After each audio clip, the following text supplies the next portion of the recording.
Hi, இன்றைக்கி குளியலுக்காக ஒரு powder ready பண்ணிடலான்னு சொல்லிட்டு இந்த மஞ்சள் அரைக்கிறதுக்கு தான் கொஞ்சம் லேட் ஆகிடுச்சு. ஏன்னா நம்ம சமையலுக்குன்னு சொன்னால் மிளகாத்தூள் மெஷினில் அரைச்சி கொடுத்துருவாங்க. இல்லை பாத்திங்க்குன்னு சொன்னால் இந்த கஸ்தூரி மஞ்சள் இதெல்லாம் அரைக்கிறோம் இல்லையா, அதில் போட்டு கொடுத்துருவாங்க. அதில் யூஸ் பண்ணோம்னா நம்ம சமையலுக்கு பயன்படுத்த முடியாது. சமையலுக்குன்னு சொன்னால் மிளகாத்தூள் இதில் போட்டுருவாங்களா, அதை வேறு எதுக்கும் யூஸ் பண்ண முடியாது. அதனால் இந்த மஞ்சள் அரைக்கிறதுக்கு கொஞ்சம் லேட் ஆகிடுது. மஞ்சள் மட்டும் அரைச்சி கொடுக்கறது, நம்ம சாப்பிட்றதுக்கு இந்த பாலுக்கெலாம் போட்டு குடிக்கிறதுக்குன்னு சொன்னால் தனியாக அந்த மஞ்சளுக்குன்னு உள்ள மெஷினில் அரைச்சி கொடுத்துருவாங்க. சரின்னு சொல்லிவிட்டு அதில் அரைச்சிட்டு வந்தால் இதை மல்டி பர்பஸாக நம்ம யூஸ் பண்ணிக்கலாம்.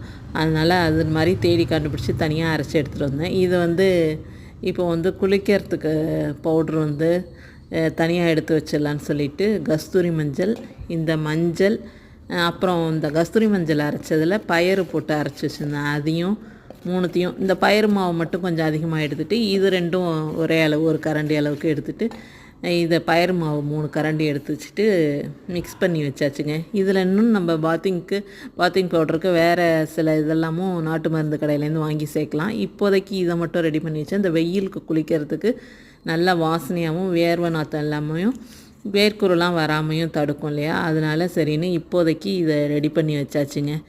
அவ்வளோ வாசனையாக இருக்குது. நீங்களும் முடிஞ்சால் ட்ரை பண்ணி செஞ்சு பாருங்கள். தேங்க்யூ.